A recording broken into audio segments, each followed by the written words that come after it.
Bonjour à vous. Comme d'habitude, si cette vidéo vous a plu, un petit pouce, un abonnement, un commentaire, c'est très important pour moi de connaître votre opinion. Éventuellement un petit don, lien dans la description, cela me permet de publier régulièrement. Merci à tous de votre soutien à cette chaîne. Donc là, c'est le point sur l'Ukraine du 1er juillet 2024, deuxième partie. Cela fait suite au point sur l'Ukraine de samedi dernier. Donc là, cette vidéo ne sera pas aussi complète que le point sur l'Ukraine de samedi, c'est-à-dire qu'il n'y aura pas de carte militaire, mais il y aura les informations générales et la conclusion. Donc là, il y aura donc beaucoup d'informations, justement, mais bien sûr, toujours des titres principaux. Quels sont ces titres? Eh bien, d'abord, nous avons Zelensky qui limoge un général de haut rang du fait des pertes énormes ukrainiennes sur le terrain. Alors c'est pas nouveau, hein, Zaloujny a été viré pour cela. D'ailleurs, parce que d'abord il s'entendait pas avec Zelensky, puisque Zelensky ne faisait que peu de cas de la vie humaine de ses soldats. Donc Zaloujny d'ailleurs l'a dit à plusieurs reprises, et cela a même été repris à la Rada, c'est-à-dire au Parlement ukrainien, du fait donc que Zaloujny bataillait pour préserver la vie de ses soldats, alors que Zelensky, lui, voulant absolument garder chaque mètre carré de terrain, on sacrifiait n'importe quel nombre de soldats tant qu'il ne reculait pas. Voilà, et ça déplaisait fortement à Zaloujny. Zaloujny a été viré, il a été limogé, et pourtant, eh ben, il a été limogé pour faire suite à une promotion, puisque il a été nommé ambassadeur d'Ukraine à Londres. Il n'y a qu'un petit souci, c'est que depuis sa promotion, entre guillemets, on ne l'a plus vu. On l'a jamais vu à Londres, il n'a jamais fait d'intervention dans un journal et ni à la télévision. Alors que pourtant il était prolixe avant. Bref, donc Zaloujny a disparu. Voilà, on n'entend plus parler de lui nulle part. Voilà, je voulais souligner ce fait. Donc là, ce grand général qui était quand même un général interarmé, c'est-à-dire il est juste en dessous du ministre de la Défense ukrainien, et il s'occupe de tout. Alors certes, ce n'est pas le chef d'état-major non plus, hein, puisque le chef d'état-major c'est Sierski, mais c'est le plus haut gradé général qui s'occupe en réalité de tout ce qui est combat sur le terrain. C'est lui qui centralise tout et qui donne les infos à Sierski. Et donc ce général a été licencié en pleine guerre et en pleine déroute ukrainienne, j'ai envie de vous dire. Alors en fait, ce n'est pas étonnant pour ceux qui me suivent depuis un moment. Vous savez, tout ce qui se passe en Ukraine au niveau militaire, au niveau gouvernement, corruption, crise énergétique, une économie qui est complètement à terre, bien évidemment. Tous ces faits-là s'accumulent, il y a un effet de synergie, alors là pour le coup négatif, puisque évidemment, par exemple, gérer une armée sans électricité, c'est très difficile, et comme je le dis souvent, on ne peut pas faire la guerre avec des groupes électrogènes uniquement, c'est pas possible. Il y a une population qui souffre, une population ukrainienne. Bref, c'est une véritable catastrophe en Ukraine à tous les niveaux. Et je dis bien à tous les niveaux, il n'y a même pas d'exception. À tous les niveaux, gouvernemental, corruption, crise énergétique, crise de recrutement pour les soldats, des soldats qui refusent d'obéir.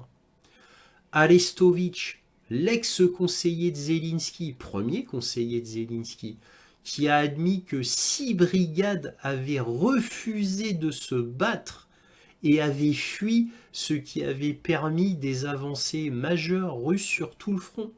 Alors quand je dis majeures, c'est dans le sens qu'ils peuvent avancer sur tout le front. pas que sur un point ils aient enfoncé l'armée ukrainienne. Mais le fait qu'il y ait des abandons comme ça de 6 brigades sur tout le front, ça fragilise une armée ukrainienne qui était déjà très fragile. Donc rien ne va plus. Il y a donc ceux qui refusent de combattre, il y a les déserteurs, il y a ceux qui se rendent à l'ennemi en masse, il y a les soldats qui doivent aller sur le front et qui se cachent chez eux et qui restent cloîtrés chez eux, ils ne sortent même plus dans la rue. Et certains avaient des métiers donc, et qui faisaient tourner l'économie ukrainienne. Donc c'est ça en moins pour l'Ukraine. Bref, c'est absolument sans fin. C'est une spirale sans fin. Et concernant le côté militaire sur le terrain, enfin les grands médias occidentaux l'admettent, admettent les victoires russes.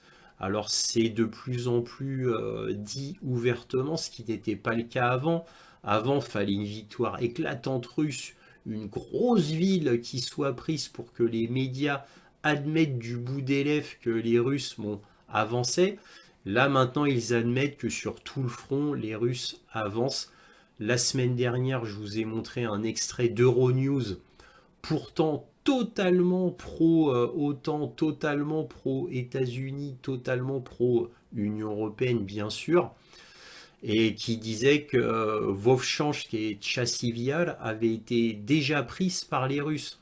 Bon, ils s'étaient un peu avancés, car ces deux verrous importants, certes, n'ont pas été complètement pris par les Russes, mais par contre, ils avancent et ils vont bien entendu dans très peu de temps prendre ces deux localités-là, bien évidemment. Donc le journaliste d'Euronews avait fait comme si, ça y est, les Russes avaient pris complètement la ville. C'est pas encore le cas, mais ce sera bientôt le cas. En tous les cas, c'est pas à quelques jours près ou même à 1 ou 2 semaines près que bon, on peut pinailler là-dessus. Et en plus de cela, on a l'Occident qui est en mode panique depuis déjà un bon moment. En mode panique parce que le mur de la réalité les a frappés de plein fouet. Et sur le terrain militaire, c'est une véritable catastrophe en Ukraine, mais pas que. Une crise énergétique hallucinante en Ukraine. Des soldats qui se rendent à l'ennemi en masse. Des soldats qui ne veulent même pas combattre et font marche arrière. Des soldats qui désertent, des gens qui sont appelés à combattre et qui se cachent chez eux. En masse, on parle de plusieurs dizaines de milliers au bas mot, ce qui fait que l'économie ukrainienne, qui était déjà plus bas que terre, eh bien, est encore plus meurtrie, parce que l'économie, le peu d'économie qu'il restait, ne tourne plus, parce que les hommes en âge de se battre, beaucoup se cachent chez eux. Donc tout cela complique énormément les choses pour l'Ukraine, etc., etc. Et là, en plus, l'Ukraine apprend que Donald Trump va, on peut le dire, à 100% devenir président des États-Unis. Il faut dire ce qui est, il n'y a plus de suspense. Donc Kiev panique aussi en même temps que l'Occident. Et bien, quelle est la stratégie de l'Occident devant leur inévitable déconfiture? Eh bien, ils escaladent. Ils ne connaissent que ça. Alors, je vous le dis depuis des mois, mais ils ne connaissent que ça. Alors moi, je ne comprends pas. Je pensais qu'il y avait un sommet de la paix en Suisse pour la paix. Donc je pensais que quand même les priorités de l'Occident, c'était la paix, les négociations. Non, non. Comme je vous l'ai dit déjà à plusieurs reprises, c'est la guerre qu'ils veulent. Car ils font tout pour cela. Tout montre qu'ils veulent la guerre, absolument. Donc escalade sur escalade, ils ne connaissent pas la marche arrière et ils foncent. Alors par orgueil, est-ce que aussi c'est pour la communication, pour dire au peuple de l'Occident, regardez, on a tout fait, tout vraiment tout fait. Alors en vain, mais vous avez vu qu'on a vraiment tout essayé, hein, qu'on a vraiment tout fait, hein. On a même appauvri l'Europe, les États-Unis au maximum possible pour aider l'Ukraine. Ah, on a échoué, mais bon, vous avez vu, hein, on a été jusqu'au bout du bout, hein. Ou alors, autre option, ils veulent vraiment la guerre. Et ils feront tout pour l'avoir. Voilà, et je vais vous montrer quelques articles fort inquiétants qui semblent montrer qu'on tente vers la troisième option malheureusement. Et oui, nous allons voir cela ensemble. Alors là, ce point sur l'Ukraine, comme je l'ai déjà dit, est une deuxième partie. Il n'y aura que les informations générales et la conclusion. Commençons. On va commencer par un article de NBC News, un des plus grands médias américains, qui nous dit: la production d'armes de la Russie a augmenté de façon spectaculaire malgré les sanctions occidentales, selon un rapport. La production russe d'obus d'artillerie, de missiles et de drones a grimpé en flèche depuis qu'elle envahit l'Ukraine, indique un nouveau rapport, et les États-Unis et leurs alliés ont peu de choses à montrer concernant leur barrage de sanctions. C'est-à-dire, ils ne peuvent pas montrer l'efficacité des sanctions qui ont été imposées à la Russie. Donc là, vous voyez un bombardier russe stratégique Tu-95, vous voyez, à hélice contre-rotative. Les sanctions occidentales n'ont pas réussi à saper la production d'armes de la Russie et Moscou a même réussi à accélérer la fabrication d'armes clés pour alimenter sa guerre contre l'Ukraine, selon un nouveau rapport d'un groupe de réflexion basé à Londres. Alors juste pour une petite info, là on parlait des obus. D'après les rapports américains, les Russes seraient capables de fabriquer entre 4 et 4,5 millions d'obus par an. Et cela a commencé à partir du dernier semestre 2023. Voilà, donc entre 4 et 4,5 millions d'obus par an. Voilà ce qui est capable de faire la Russie maintenant. Et sans compter ce que donne la Corée du Nord, en plus. Je tenais à le noter. Les efforts de sanctions ont été entravés par des décisions trop prudentes des gouvernements occidentaux et par des retards dans le partage de renseignements entre les alliés occidentaux, indique le rapport du Royal United Services Institute, c'est-à-dire le RUSI. Bien que les États-Unis et leurs partenaires aient vanté une série de sanctions au cours des 2 dernières années pour empêcher Moscou d'accéder aux pièces essentielles nécessaires à la fabrication d'armes, la Russie a considérablement augmenté la production d'obus d'artillerie, de missiles, de croisières, de missiles balistiques et de drones depuis son invasion à grande échelle de l'Ukraine. En 2021, avant l'invasion des forces russes, Moscou produisait 56 missiles de croisière Kh-101 par an.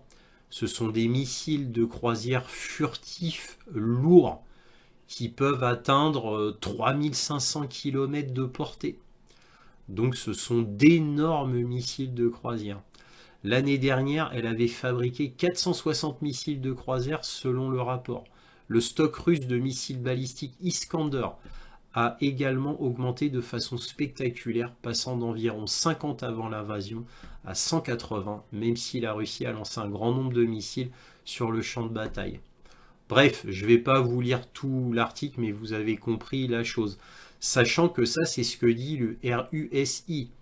Hein, le RUSI, évidemment, va pas... bon, déjà ne sait pas trop de quoi il parle. Là, c'est leur estimation à eux. Et le même RUSI, au début de la guerre, c'est lui qui disait, entre autres, hein, il y avait l'ISW aussi, qui disait que la Russie avait épuisé tout leur stock de missiles.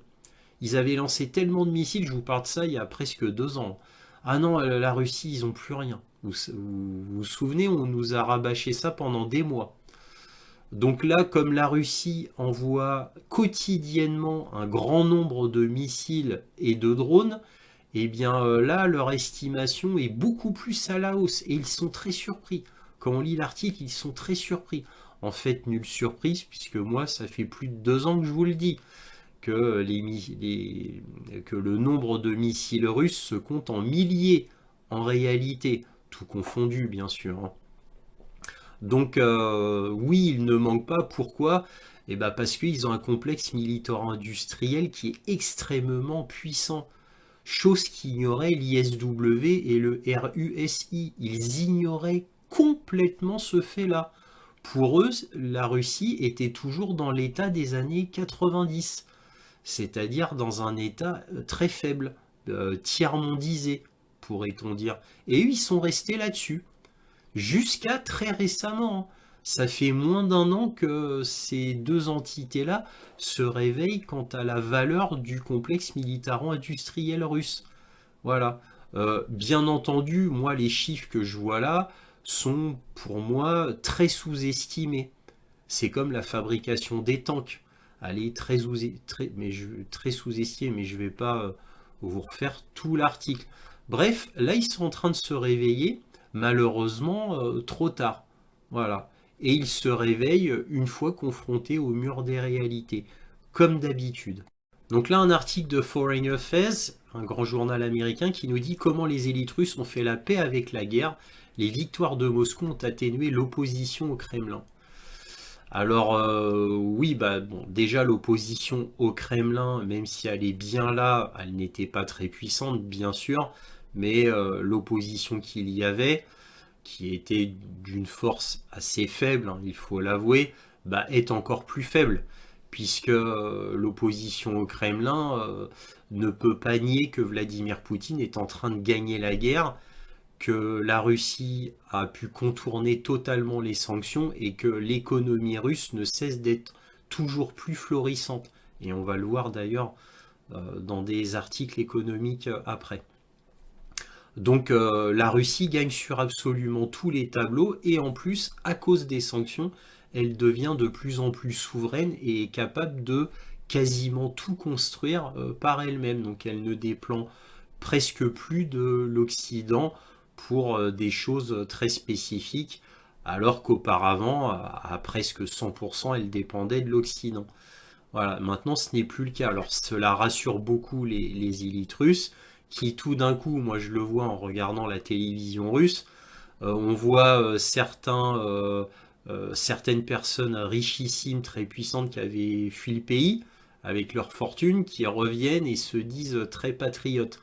Alors évidemment c'est très hypocrite, mais bon le résultat est là, ils sont tous revenus au bercail, même ceux, les Russes moyens qui avaient fui la Russie à cause de la guerre, peut-être future, qui aurait eu des conséquences graves pour la Russie, bah, comme ils sont très mal vus en Europe, bah, ils reviennent malgré tout en masse en Russie et d'après ce que j'ai compris, la majorité, la très grande majorité est revenue en Russie. Il n'y a plus qu'une partie tout à fait minoritaire qui est restée en Europe. C'est les plus anti-poutinistes, on va dire. Donc, Foreign Affairs reconnaît qu'il y a les victoires de Moscou. Et quand on lit l'article, les victoires de Moscou ne sont pas que sur le terrain militaire, mais aussi sur le terrain économique. Alors ça ne veut pas dire que tout va très bien au niveau finance en Russie. Il y a encore évidemment des problèmes dans certains secteurs économiques, ou les retraités qui ont toujours une faible retraite, etc. Mais il y a eu une forte augmentation des retraites. Vladimir Poutine l'a augmenté 2 fois de manière notable. Et bon, quand les choses iront mieux et que le pays sera en paix, Vladimir Poutine promet une augmentation importante de certains salaires et de certaines retraites. Donc tout ça rassure les Russes et aussi les élites russes. Toutes les tendances sont à la hausse, quel que soit le domaine sociétal, économique, militaire. Alors là, on a un article du New York Times qui nous dit Zelensky limoge un général de haut rang sur fond de critiques concernant le nombre excessif de victimes. L'annonce du président ukrainien lundi est intervenue quelques heures après une publication cinglante sur les réseaux sociaux accusant implicitement le général d'avoir tué plus de soldats ukrainiens que n'importe quel général russe. Ça, c'est assez fort comme phrase et qui fait très mal. Donc, bien sûr, on ne va pas tout lire. Le président ukrainien Volodymyr Zelensky a démis de ses fonctions lundi l'un de ses principaux généraux au milieu de critiques publiques selon lesquelles les décisions du commandant avaient entraîné un nombre excessif de victimes. Le limogeage du général Yuri Sodol, commandant des forces unies des forces armées. Lui, il est juste en dessous le chef d'état-major, c'est-à-dire juste en dessous le général Sierski. Hein, en réalité, c'est lui qui commande. Sierski donne que les grandes lignes. C'est lui qui commande en réalité toutes les grandes forces sur le terrain. Donc le limogeage de ce général Yuri Sodol était une indication claire que la discorde qui rongeait l'armée depuis que M. Zelensky avait remplacé son général commandant Valéry Zaloujny par le général Oleksandr Syrski en février continuait de menacer la cohésion militaire. Vous vous rendez compte? Menacer la cohésion militaire. Donc rien ne va plus, sachant que le général Sierski, c'est-à-dire le commandant en chef, le chef d'état-major, eh bien que lui-même était sur la, allait peut-être être sur la sellette, parce que Sierski, c'est lui qui commandait les forces sur Bakhmout. Hein, lui, général Sierski, c'était le commandant de toutes les forces armées terrestres. Et à ce moment-là, Zaloujny, c'était le chef d'état-major. Et Sierski, lui, obéissait aveuglément à Zelensky.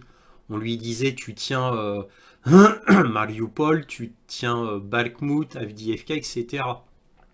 Lui, il disait rien. Alors que Zaloujny, lui, il a exprimé publiquement à plusieurs reprises son mécontentement envers Zelensky. Bref, donc même Sierski était surnommé le boucher par beaucoup de ses troupes. Alors imaginez-vous déjà Sierski, la très mauvaise réputation qu'il avait. Imaginez-vous Yuri Sodol, qui est peut-être la tête de Turc, ou le bouc émissaire, comme vous voudrez. Parce qu'en attendant, c'est Sierski le grand décideur. Donc comme il ne pouvait pas virer Sierski, puisqu'il venait de virer Zaloujny, eh bien c'est Yuri Sodol qui paye les pots cassés. Peut-être à raison, hein, je ne le sais pas. Mais en tous les cas, vous voyez à quel point tout se désagrège dans le gouvernement ukrainien, et en particulier, et à chaque fois, au niveau de la défense. Alors soit c'est ils virent des généraux à cause de la corruption, soit ils les virent parce qu'ils font mal leur travail. Voilà. Donc c'est très très très inquiétant. Et comme c'est marqué dans le New York Times, là, c'est du fait du nombre excessif de victimes. Alors, attention, il a tué plus de soldats ukrainiens que n'importe quel général russe. Ça va loin quand même. Hein. Donc tout cela montre et corrobore le fait qu'il y ait plusieurs centaines de milliers de morts côté ukrainien. Tout ça corrobore encore une fois tout ce que je vous dis depuis plus de 2 ans. Voilà, pour la énième fois. Donc là, c'est très très grave. C'est très très grave. En plus, on est au pic de la guerre au moment où l'armée ukrainienne est à son plus bas. Et bien juste à ce moment-là, Zelensky limoge un de ses plus grands généraux. Vraiment, je ne sais pas si c'est sage côté stratégique ou même côté politique. Nous verrons. Là, toujours dans les mauvaises nouvelles, on a Bloomberg qui nous dit que le Danemark va arrêter la formation des pilotes F-16 pour l'Ukraine à la fin de cette année. Et c'est le ministre de la Défense danois qui le dit. Donc tout ça corrobore mes doutes quant au fait que des F-16 seraient livrés en Ukraine. Voilà, tout ça me paraissait déjà douteux, et pour maintes et maintes raisons que je vous ai décrit tellement de fois que je ne vais pas le faire maintenant, mais tout ça sent très mauvais pour l'Ukraine. Parce qu'en plus, le Danemark, c'est un des pays les plus acharnés pour l'Ukraine, hein, comme la Lituanie et l'Estonie. Donc tout ça sent très mauvais, tout du moins concernant le cas des avions F-16. Là, nous allons voir une vidéo de Zelensky lui-même, très courte, qui avoue quand même des faits que jamais il n'aurait avoué auparavant. Alors ça, c'est une vidéo qui vient de sortir de Zelensky, qui n'est peut-être pas étrangère au débat Joe Biden-Trump, je ne sais pas, Mais en tous les cas, elle est très intéressante à entendre parce que c'est très inhabituel de sa part. We don't have too much time Nous n'avons pas because we beaucoup have de temps a lot of, a lot of wounded parce and qu'on a dead beaucoup people de on blessés the et de battlefield personnes and mortes through sur les champs de civilians. bataille. That's why we don't want to have this war C'est pour ça during que nous years. voulons pas que cette guerre dure des années. Vous voyez le changement, là, il veut plus que la guerre dure des années, coûte que coûte. Là, maintenant, il cherche les négociations. Et ça tombe bien puisque son conseiller direct, donc son chef de cabinet, Yermak, disait quelque chose d'approchant. Nous allons voir cela. Alors là, on va regarder un article du Time qui nous parle d'Andriy Yermak dans la quête de paix. Andriy Yermak en Ukraine. Donc c'est le chef de cabinet présidentiel, le chef de cabinet de Zelensky, qui tout d'un coup, il y a une semaine, nous parle de négociations. Donc nous allons voir ça. On va regarder directement la conclusion qui est le plus intéressant. Et là, que lit-on? On lit en conclusion.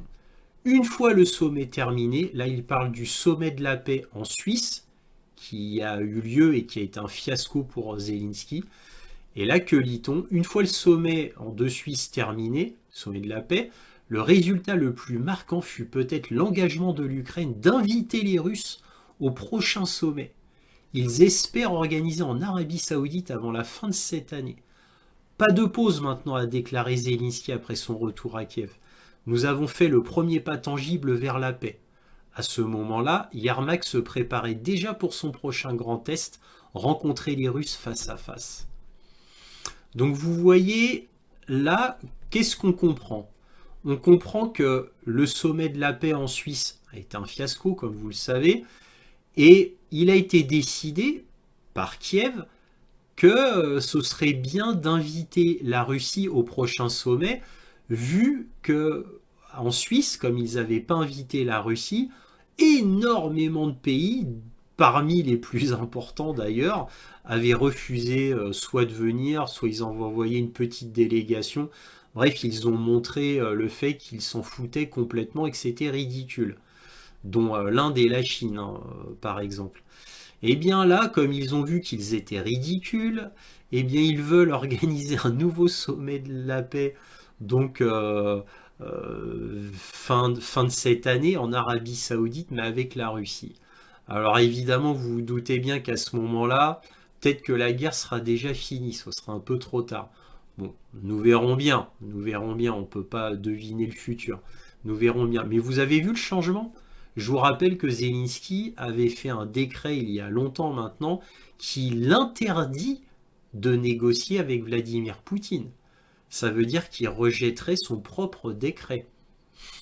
C'est peut-être la meilleure chose à faire, vous allez me dire. En tous les cas, là, vous avez vu, il ajoute, à la fin du sommet, nous avons fait le premier pas tangible vers la paix.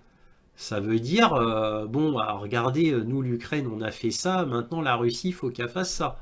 Vous voyez? Et pour que la Russie fasse quelque chose, il faut bien l'inviter à ce sommet-là. Et là, il y a Yermak qui pousse, en réalité. Parce que moi, d'après les rapports ukrainiens que j'ai lus, les journaux ukrainiens que j'ai lus, c'est Yermak qui pousse à la négociation, parce qu'il est en train de voir son pays qui est complètement dévasté, et il le sera encore plus. Et plus le temps passe, plus la Russie est victorieuse, comme on l'a lu dans un autre journal.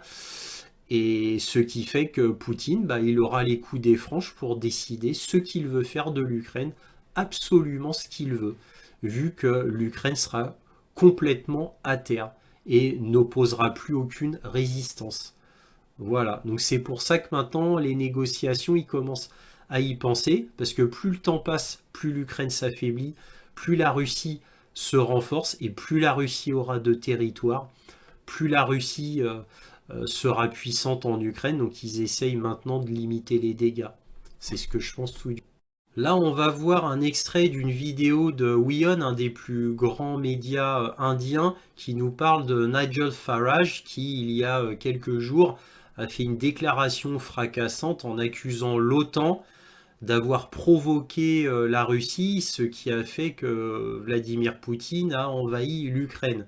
Donc évidemment, après avoir fait cette déclaration, Nigel Farage a subi évidemment les outrages des médias, de plein de partis politiques, etc. Et en plus de ça, on va voir que Rishi Sunak, donc Premier ministre anglais, a accusé Nigel Farage d'apaisement avec la Russie et que cet apaisement ne faisait que renforcer Vladimir Poutine. Allez comprendre. Regardons ça. The leader of Britain's right-wing Reform UK party, Nigel Farage, has blamed the European Union and NATO for Russia's war in Ukraine. He said the eastward expansion of the European Union and NATO provoked Moscow's invasion. Now, Farage added that Russian President Vladimir Putin used their actions as an excuse, noting that he had been predicting a war in Ukraine as early as 2014. I stood up in the European Parliament in 2014 and I said, and I quote, "There will be a war in Ukraine." Why did I say that? It was obvious to me that the ever eastward expansion of NATO and the European Union was giving this man a reason to his Russian people to say they're coming for us again and to go to war. The remarks were made in an interview with the BBC. They have drawn strong criticism across the British political spectrum ahead of the July 4th elections. Prime Minister Rishi Sunak has said Farage's claim is completely wrong and only plays into Putin's hands. Sunak has accused the far-right leader of appeasement that puts Britain and its allies' security at risk. What he said was completely wrong and only plays into Putin's hands. This is a man who deployed nerve agents on the streets of Britain, who's doing deals with countries like North Korea, and this kind of appeasement is dangerous for Britain's security, the security of our allies that rely on us, and only emboldens Putin further. Là, on a un article d'antiwar.com qui nous dit autant 500 000 soldats en état de préparation élevée pour la guerre contre la Russie. Les responsables affirment que l'Alliance dispose désormais de centaines de milliers de soldats prêts à être déployés pour combattre la Russie d'ici un mois. Un responsable de l'Alliance Atlantique a déclaré que le bloc avait dépassé son objectif de déployer 300 000 soldats en prévention d'une éventuelle guerre avec la Russie. Cette annonce intervient alors que les membres de l'OTAN renforcent considérablement leur soutien à l'Ukraine, rapprochant l'alliance d'une guerre directe avec Moscou. Jeudi, un responsable de l'OTAN a déclaré à l'AFP que les États membres disposaient de 300 000 soldats prêts à être déployés pour un conflit avec la Russie en l'espace de 30 jours. Les offres présentées par les Alliés dépassent largement les 300 000 que nous avons fixés, a déclaré le responsable. Ce sont des forces dont les Alliés nous ont dit « Elles sont à votre disposition dès maintenant à ce niveau de préparation ». Le chef de l'OTAN, Stoltenberg, a déclaré que le nombre de soldats de l'OTAN en état de préparation élevé était nettement supérieur au seuil des 300 000. Les Alliés offrent des forces au commandement de l'OTAN à une échelle jamais vue depuis des décennies. Aujourd'hui, nous disposons de 500 000 soldats à haut niveau de préparation dans tous les domaines, bien plus que l'objectif fixé lors du sommet de Madrid en 2022. Bon, je ne vais pas lire tout l'article, mais je suis très sceptique quant à ces 500 000 soldats. Je suis même très sceptique quant aux 300 000 soldats, qui était le but à réaliser. Et vous savez, ce but à réaliser, déjà, il me semblait difficile à atteindre. Alors, 500 000 soldats, j'ai du mal à le croire. Faudrait qu'il le prouve, qu'il le montre. Je ne dis pas que c'est impossible, mais je n'ai lu aucun rapport militaire en Europe qui indiquait que déjà, il y avait 300 000 soldats de près. Alors, j'aimerais bien savoir où ils ont trouvé ces 500 000 soldats. Alors peut-être que c'est possible, je ne sais pas tout. Peut-être que tout n'est pas publié et que c'est resté secret. Mais en tous les cas, tous les rapports militaires que j'ai lus concernant l'Union européenne, eh bien, quand on met tout bout à bout, on est très loin d'atteindre les 300 000 soldats prêts à être déployés contre la Russie. Bon, Ok, bon, faudrait qu'il le prouve, qu'il le montre d'une quelconque manière, ce qui n'est pas le cas. Pour moi, c'est que de la communication. Mais dans le principe, cela montre quand même qu'ils sont toujours dans l'escalade, toujours plus grande, et que là, c'est carrément dit, nous on prépare 500 000 soldats pour se battre contre la Russie, et c'est bientôt. Voilà.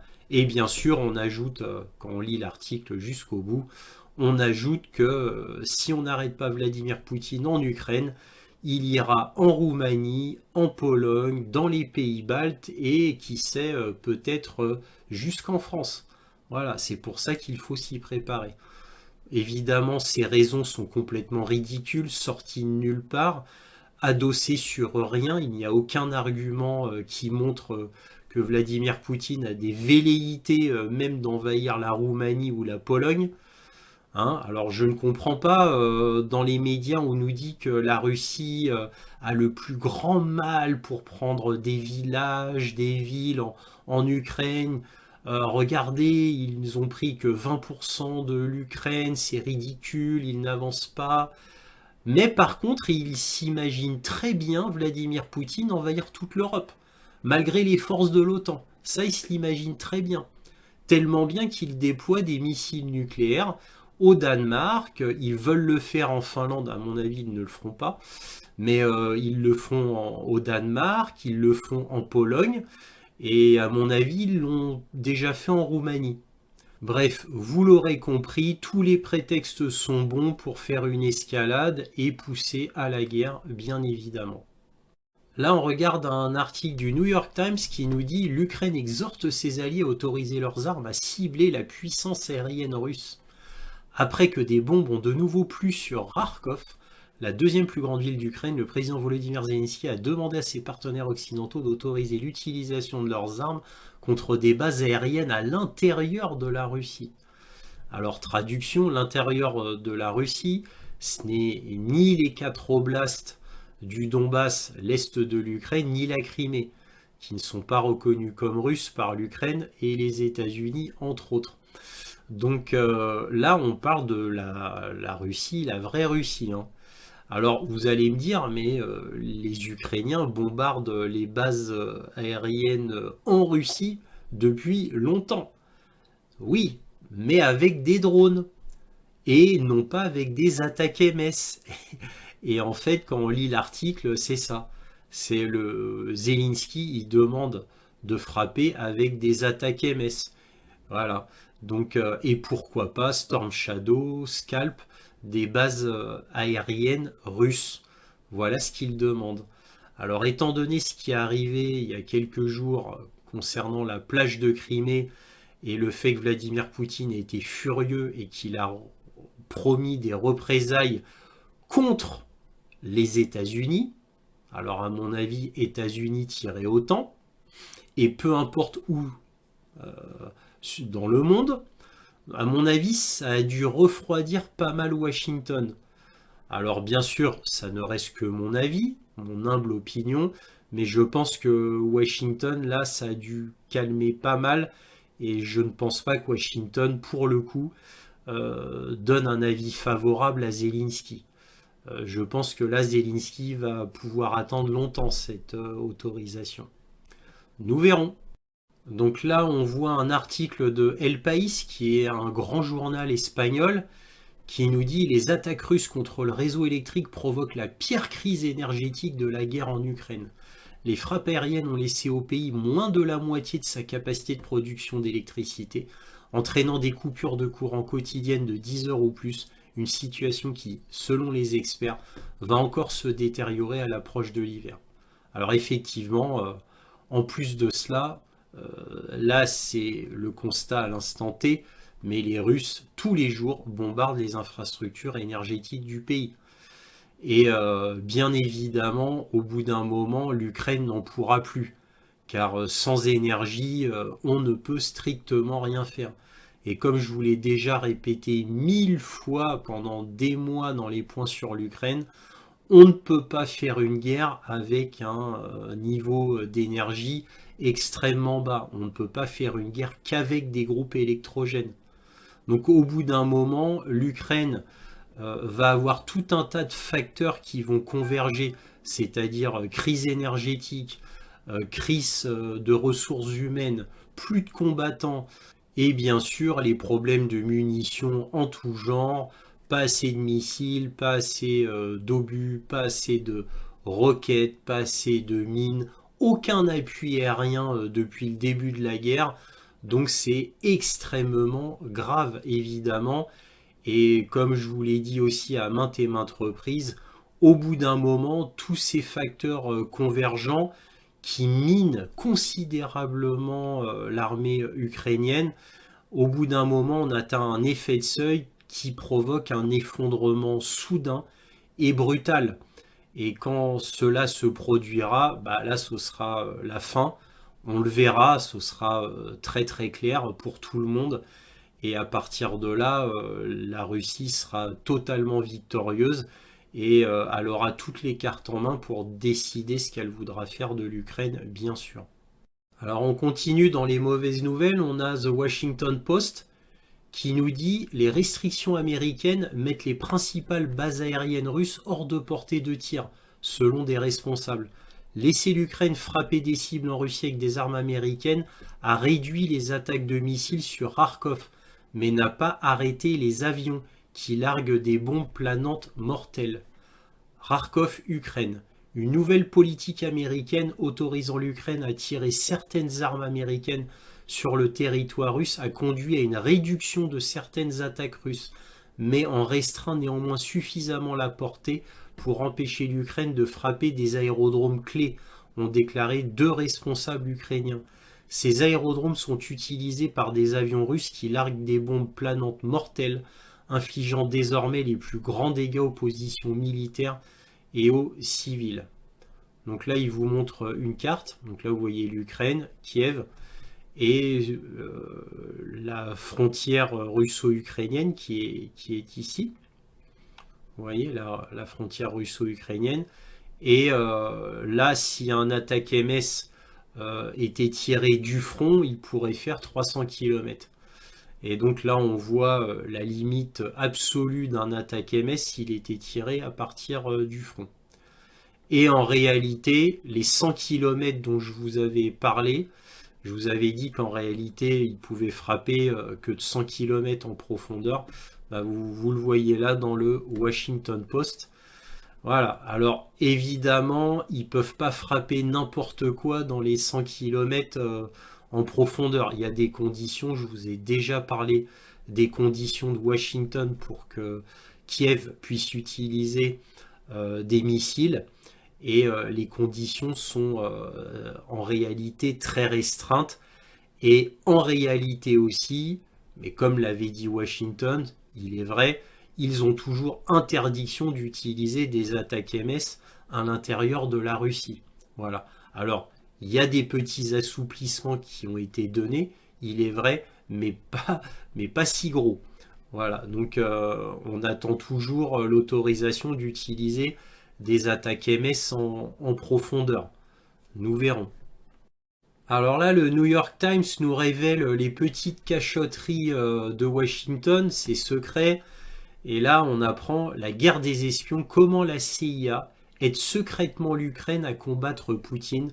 Depuis plus d'une décennie, les États-Unis entretiennent avec l'Ukraine un partenariat secret en matière de renseignement qui est désormais essentiel pour les deux pays dans leur lutte contre la Russie depuis plus d'une décennie.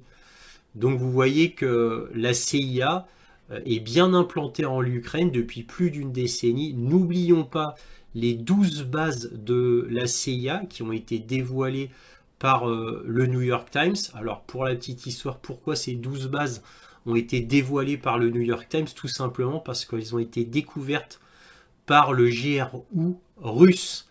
Voilà, puisqu'elles étaient pas loin de la frontière russo-ukrainienne, c'est-à-dire dans l'est de l'Ukraine principalement, au nord de l'Ukraine et dans l'est de l'Ukraine. Donc elles ont été découvertes par les Russes, c'est pour ça que le New York Times les a dévoilées. 12. Donc cela montre à quel point les États-Unis sont totalement impliqués en Ukraine. N'oublions pas Joe Biden et de manière plus minime Hunter Biden, Joe Biden a des affaires en Ukraine depuis l'administration Obama, quand il était vice-président de Obama. Ne l'oublions pas. Donc tout ça corrobore le fait que les États-Unis a des intérêts énormes en Ukraine, d'où le fait qu'ils aient fait un coup d'État en 2014 afin de mettre une marionnette favorable à Washington à la place de Yanukovych, qui a été viré donc par les Américains et qui a été remplacé par des groupes néo-nazis. Comme chacun sait, maintenant ce n'est plus vraiment un secret. Enfin bref, là à mon avis je vous apprends pas grand chose. Toujours dans l'escalade, on a Associated Press qui nous dit « La Pologne dévoile ses projets de fortification le long de sa frontière avec la Russie et la Biélorussie ». Donc la Pologne est de plus en plus agressive et surtout vis-à-vis de la Biélorussie. Apparemment, il y aurait un plan d'attaque de la Biélorussie d'après les Biélorusses. Donc nous allons voir ça juste après. Dans tous les cas, tout ça est très inquiétant. Alors bien évidemment, nulle surprise avec la Pologne, qui est très agressive contre la Russie, hein, qui fait partie des acharnés anti-russes. Et donc nulle surprise, surtout que la Pologne n'a jamais caché le fait qu'elle voulait fortifier sa frontière. Mais en tous les cas, je tiens à noter quand même que la population polonaise est en grande majorité contre. Pourquoi? Parce que l'économie polonaise va très mal. Entre en plus les réfugiés, les millions de réfugiés ukrainiens en Pologne qui mangent beaucoup de l'économie polonaise, et le mécontentement des Polonais vis-à-vis de ces réfugiés ukrainiens qu'ils détestent, hein, parce que les Polonais historiquement n'aiment pas les Ukrainiens, tout simplement parce que les Ukrainiens sont historiquement néo-nazis, la partie ouest, hein, je parle. Donc d'où cette animosité historique farouche d'ailleurs, hein. Donc bien entendu que les Ukrainiens sont pas si bien accueillis que ça, malgré ce que disent les médias, en Pologne en réalité. Donc ça passe mal, mais ils le font quand même. Alors comment la Pologne peut faire tout ça alors que son économie va pas bien? Bah, grâce aux aides européennes. Voilà. Donc l'argent des contribuables européens, bah, il y a une grosse partie qui va en Pologne. Et depuis très très longtemps d'ailleurs, hein. Bah là encore un peu plus parce que la Pologne participe à la préparation de la guerre avec la Russie. Donc la Pologne là reçoit beaucoup d'argent de l'Union européenne. Alors là c'est un article qui vient de Simplicus the Thinker mais qui reprend l'analyse d'un analyste militaire de RT qui s'appelle Pridu Bayulo. Et donc là c'est annoncé que d'après donc ce correspondant militaire, il y a des forces ukrainiennes qui s'amoncellent ici et polonaises qui s'amoncellent là, ainsi que là et là, c'est-à-dire à la frontière, donc là ici, Biélorusse-Ukraine, donc dans deux endroits différents pour éventuellement envahir un bout de la Biélorussie ici, et vous voyez les mouvements avec les flèches, et donc là ce serait l'Ukraine uniquement, là ce serait l'Ukraine et la Pologne, parce que là c'est la Pologne ici, là c'est l'Ukraine, là c'est la Biélorussie.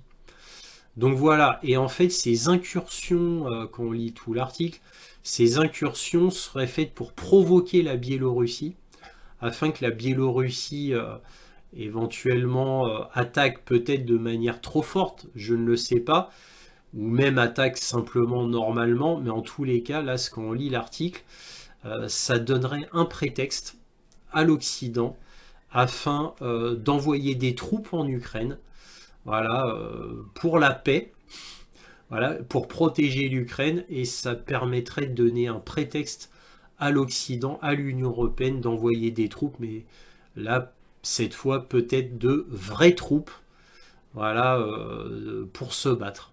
Alors nous verrons. En tous les cas, il y a le chef d'état-major biélorusse, c'est lui, qui a dit que là, évidemment, il a vu l'amoncellement des troupes et il a envoyé énormément de renforts dans ces régions-là, quoi, sur toute cette région-là, en réalité. Il a envoyé beaucoup de renforts afin de prévenir ce problème. Alors, nous verrons si cela se concrétise ou pas. Espérons que non, que l'on ne tombe pas dans une escalade qui devienne bien trop réelle. Alors là, un article du Daily Telegraph qui nous dit « La Corée du Nord va envoyer des troupes du génie pour aider la Russie à reconstruire les villes bombardées. » Alors bon, là, attention, c'est bien précisé, c'est les troupes du génie. Donc c'est-à-dire, c'est des troupes soit qui installent des infrastructures, soit qui réparent des infrastructures militaires, bien sûr, mais pas que. Ça peut être ponts, routes, rails, etc. Donc ils font tout un tas de choses, les troupes du génie. Donc là, bah, pourquoi pas, hein. Donc là, la Corée du Nord va envoyer des troupes. Alors, est-ce que ce sera vraiment des troupes du génie? Voilà, c'est tout à fait possible parce que la Russie en a beaucoup besoin. Et la Russie a maintenant environ 700 000 hommes en Ukraine. Je dis bien 700 000 hommes. Donc elle n'a pas besoin de soldats, combattants, j'entends, hein. Mais par contre, pour reconstruire les parties détruites de l'Est de l'Ukraine, oui, là, un manque de main-d'œuvre énormément. Donc ça fait sens que la Corée du Nord envoie des troupes du génie pour aider la Russie. C'est tout à fait logique, étant donné les nouveaux partenariats qu'il vient d'avoir entre la Russie et la Corée du Nord. Partenariat économique et militaire, bien sûr, et surtout militaire, comme vous vous en doutez. Alors on finit sur l'économie comme d'habitude et on a un article de Business Insider qui nous dit, selon certaines informations, les revenus pétroliers et gaziers de la Russie devraient augmenter de 50% ce mois-ci. C'est absolument énorme. Le commerce énergétique de la Russie a probablement explosé le mois dernier malgré les sanctions. Les ventes de pétrole et de gaz étaient en passe d'atteindre 9,4 milliards de dollars selon les calculs de Reuters. Il s'agit d'une augmentation de 50% par rapport à l'année précédente, signe que le commerce énergétique de Moscou se poursuit malgré les restrictions. Le secteur pétrolier et gazier russe devrait connaître une manne financière ce mois-ci, etc., etc. Vous voyez que tout va toujours très bien pour la Russie et de mieux en mieux. Exactement, comme je vous le dis depuis déjà plusieurs mois, tout se confirme à chaque fois, chaque semaine, il y a de nouvelles informations qui corroborent. Il y a 2 semaines, c'était le FMI et la Banque mondiale qui avaient dit que la Russie allait avoir une très bonne croissance et une baisse de l'inflation. Et là maintenant on a Business Insider qui nous dit que les revenus pétroliers et gaziers de la Russie vont exploser, littéralement exploser malgré les sanctions. C'est pour vous dire le ridicule total des sanctions occidentales qui font l'effet strictement inverse par rapport au temps où il n'y avait pas de guerre et pas de sanctions. Donc grâce aux sanctions, la Russie est beaucoup plus forte qu'avant, et je dis bien beaucoup plus et je pèse mes mots, elle est beaucoup plus forte qu'avant les sanctions. Voilà, donc Vladimir Poutine dit un grand merci à l'Occident et doit secrètement demander toujours plus de sanctions. Plus il y a de sanctions, plus la Russie est puissante. Bravo l'Occident. Et on finit sur un article de The Kyiv Independent, donc un grand journal ukrainien, qui nous dit, selon le Financial Times, environ 855 millions de dollars de munitions serbes arrivent en Ukraine. Et comme c'est dit dans l'article, eh bien on a le président serbe, Vučić, qui considère l'Ukraine comme un pays ami. Et oui, aussi étonnant que cela puisse paraître, alors que la Serbie a refusé de se joindre aux sanctions contre Moscou. Donc Vučić assume totalement le double jeu, c'est-à-dire pro-Kremlin, mais aussi pro-Union européenne. On pourrait pas dire pro-OTAN, là ça irait un peu trop loin. Mais il mange à tous les râteliers. Donc là, il donne une valeur de 855 millions de dollars de munitions à l'Ukraine. Bien évidemment, ce n'est pas gratuit. Hein, bien évidemment. Parce que ça, c'est vendu. Hein, c'est pas donné. Voilà, donc il faut quand même le souligner. C'est pas clairement dit dans l'article, hein. Comme si là dans l'article on a l'impression que c'est par pur altruisme. Non, non, non, c'est parce que la Serbie mange à tous les râteliers et le président Vučić a pas beaucoup de principes et pas beaucoup d'honneur. Vous allez me dire, Viktor Orban en a pas beaucoup plus. Mais Orban, il en a un petit peu plus que Vučić quand même, d'honneur et de dignité. Bon, voilà, donc Vučić, hein, il fait comme le Vietnam, hein, la diplomatie du bambou. Il plie là où cela l'arrange. Bon, quand même, il a quand même pas osé se joindre aux sanctions contre Moscou. Là, ça voulait dire qu'il devient carrément un pays ennemi de Moscou, c'était pas possible, vu que la grande, très grande majorité de la population serbe est totalement pro-Vladimir Poutine, pro-Russie. Je peux vous le dire, je connais bien Belgrade. Donc la grande majorité de la population est pro-Poutine à fond. Et quand vous vous baladez dans Belgrade, il y a énormément de marchands ambulants qui vous vendent des drapeaux russes et des t-shirts à l'effigie de Vladimir Poutine, entre autres choses. Hein. Donc, bref, Vučić joue un double jeu. Je suis assez étonné que la population lui fasse encore confiance. Ça, c'est parce qu'il redresse petit à petit l'économie du pays. Peut-être pour ça aussi. Alors en conclusion, étonnamment, on a un Zelensky qui devient beaucoup plus doux, moins va-t-en-guerre, qui maintenant veut des négociations même avec Vladimir Poutine, chose qui était impensable il y a encore quelques jours. Alors bon, beaucoup de rapports ukrainiens disent que c'est Yermak qui pousse Zelensky aux négociations, qui serait en réalité le vrai cerveau derrière l'Ukraine et le poulain de Washington.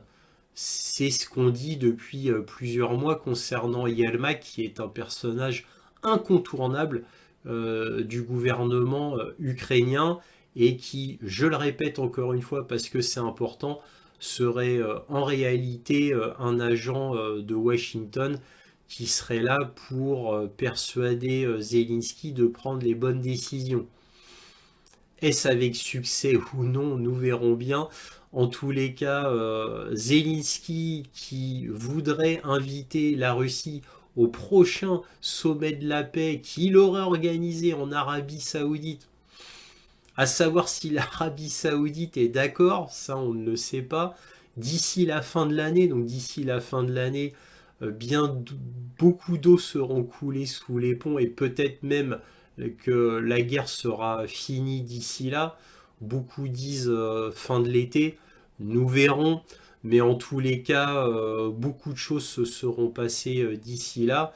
Et Zelensky, bien sûr, voyant que Trump va arriver au pouvoir, est en panique, exactement comme l'Union européenne, exactement comme l'OTAN. Et ce qui expliquerait pourquoi les escalades en panique est faites le plus rapidement possible, non sans raison, certainement. C'est-à-dire qu'il se dépêche, donc l'Occident se dépêche pour vite essayer de faire quelque chose contre la Russie. La guerre, on ne sait pas, ou quelque chose qui provoquerait la guerre, je ne le sais pas, avant que Trump n'arrive au pouvoir. Ah voilà, donc c'est pour ça qu'ils se dépêchent. C'est pour ça qu'ils ont fait un débat présidentiel qui est étonnamment tôt, alors que d'habitude le débat présidentiel est septembre, octobre, en général en octobre. avant les élections américaines, peu de temps auparavant, mais pas des mois avant.